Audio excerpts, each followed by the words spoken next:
Everyone, welcome to the video. So today's video is going to be really special since I'll be discussing a plan for second year student. ठीक है, जो कि आप अपना third semester दे रहे होंगे. सो उनकी डेट्स यहाँ पर आ चुकी हैं जो कि कल ही आई हैं. ठीक है, एंड ये डेट्स हैं. यू कैन सी अच्छा खासा गैप मिला आपको प्रिपरेशन के लिए एंड इस टाइम बहुत अच्छा है. आपके पास स्ट्रैटेजी, आप बहुत अच्छे स्कोर कर सकते हो. आप इन गैप्स को यूटिलाइज़ करके अच्छे मार्क्स ला सकते हो. तो व्हाट आर दी स्ट्रैटेजीज मैं आज वीडियो में बताने वाली हूँ. तो सबसे पहले अगर आप गैप को देखो तो सबसे पहले आपका है मतलब बहुत सारी ब्रांचेस हैं एंड मैं किस किस का डिस्कस करूँ बहुत ज़्यादा बड़ा हो जाएगा वीडियो. बट मैं आपको बेसिकली एक बताना चाह रही हूँ ओवर प्लान जो कि सारी उस पर ब्रांचेस पे अप्लाई होगा कि अगर आपके पास 7 के बाद 13 का एग्ज़ाम है तो just start preparing for it. अगर आप अपनी अभी भी कुछ नहीं पढ़ा है you can go and check into my playlist. मैंने वहाँ पर प्रोबेबिलिटी पढ़ा चुकी हूँ. टेक्निकल कम्युनिकेशन जो सबसे पहला एग्ज़ाम है जिनका, आप वो यहाँ से पढ़ सकते हो. ठीक है, मेरा चैनल पे अब मैंने 5 यूनिट कवर किए हैं. अगर आप जैसे 5th यूनिट में थोड़ा ग्रामर है तो अगर आप चाहो तो 4 यूनिट तो मैंने पूरी कंप्लीट पढ़ाई है, आप वहाँ से पढ़ सकते हो. उसके बाद प्रोबेबिलिटी है, आप आराम से प्रोबेबिलिटी कवर कर सकते हो. ठीक है, मैंने पूरे सारे इंपॉर्टेंट टॉपिक्स ही पढ़ाए हैं और वो सारे एग्जाम में आएंगे. PYQ सीरीज़ भी है तो अभी और भी वीडियोस बची हैं, आप वो कर सकते हो. ठीक है, देन वी हैव DSA. मैं IML का बता रही हूँ जिनके कॉमन और EIDS उसके लिए. यहाँ पर आपके पास है artificial intelligence and then you have object oriented programming. ठीक है, तो और भी ब्रांचेस के हैं जैसे किसी का M3 है. So just start preparing for it. आपको गैप्स का अच्छे से यूटिलाइज़ करना है and try to analyse paper को एनालाइज करो. ठीक है, जितने भी प्रीवियस ईयर हैं उनको एनालाइज कर लो.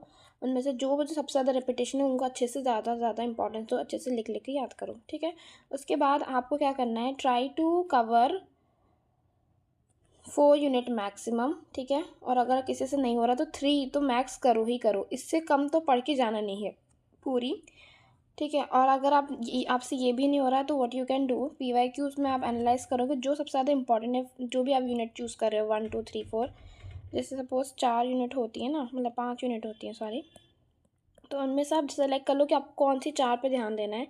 ये उन लोगों के लिए जिनको बहुत अच्छा स्कोर करना है, जिनको अच्छा ग्रेड CGPA लाना है. अगर आप पढ़ते सिर्फ 3 यूनिट हो तो भी आपके पास हो जाओगे. ठीक है, बट अच्छा CGPA लाने के लिए कम से कम 4 यूनिट तो पढ़ के जाओ. पूरी पढ़ के जाओ तो वेल एंड गुड. आपको कोई भी मार्क्स लाने से रोक नहीं सकता. बट अगर आप सिर्फ और सिर्फ 3 यूनिट पढ़ के जाओगे पास तो आप तभी भी हो जाओगे, कोई प्रॉब्लम नहीं है. बट ये है कि अगर जैसे पेपर थोड़ा टफ आया, हार्ड आया, आप जो पढ़ के गए तो वो नहीं आया, तो आपके पास एक यूनिट बैकअप में होगा जो आपको कवर अप कर सकता है. आपका बैक आने से बच जाएगा. और जिन बच्चों के अभी अगर बैक के पेपर हैं फर्स्ट सेम के, अगर बैकलॉग है तो उसको सबसे पहले क्लियर करने का ध्यान रखो, बिकॉज इसके बाद जो होगा वो मर्सी बैक में चले जाएगा. और तो बैक पेपर पे ज़्यादा फोकस करना और कोशिश करना कि फर्स्ट डे के सारे पेपर क्लियर कर लो. उसके बाद अगर आपका बैकलॉग नहीं है देन वेरी गुड, देन आपको ऑटोमेटिकली बहुत सारा एक्सपीरियंस हो चुका होगा अब तक एग्ज़ाम दिए. तो try to cover 3 unit maximum और ज़्यादा से ज़्यादा 4 यूनिट. ठीक है, मैं यहाँ पर कोई वो नहीं बताने वाली हूँ कि ये पढ़ लो, ऐसा नहीं होता. आप कैसे प्रेडिक्ट कर सकते हो एग्ज़ाम में क्या आएगा. हाँ, प्रेडिक्ट कर सकते हो. क्वेश्चन तो बिल्कुल क्वेश्चन के पीछे तो भागना मत.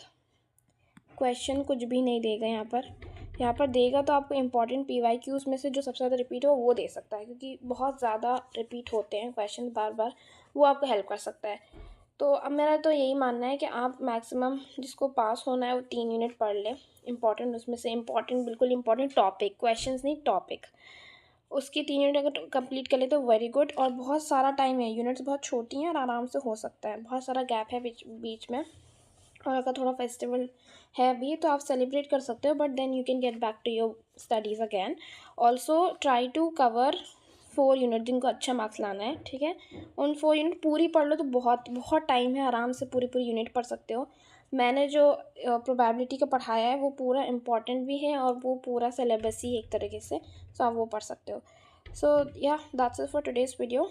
मैं बस एट द लास्ट में यही कहना चाहती हूँ, जस्ट अगर जिसका बैक है वो बैकलॉग पे फोकस कर ले, अच्छे से इस बार क्लियर कर लो, क्योंकि इसके बाद मर्सी लग जाएगा. ठीक है, और जिसका बैक नहीं है very good, try to focus on 3 unit और 4 यूनिट. आपके ऊपर डिपेंड करता है आप अपना कैसा मार्क्स चाहते हो. जितना अच्छा पढ़ोगे उतना अच्छा होगा. ठीक है, तो यहाँ पर सिर्फ पढ़ना ही ये सोल्यूशन है. यहाँ पर ऐसा कुछ नहीं है कि कोई भी आपको ये बता दे, ऐसा कुछ नहीं होता. क्वेश्चंस के पीछे मत भागना, हमेशा टॉपिक देख लेना, PYQ वो हेल्प कर सकता है. ठीक है, इसके अलावा best of luck for exam. और कैसे एग्ज़ाम लिखते हैं, प्रेजेंट कैसे करते हैं, ऑलरेडी मैं वीडियोज़ बना चुकी हूँ। If you want more videos I can also make that.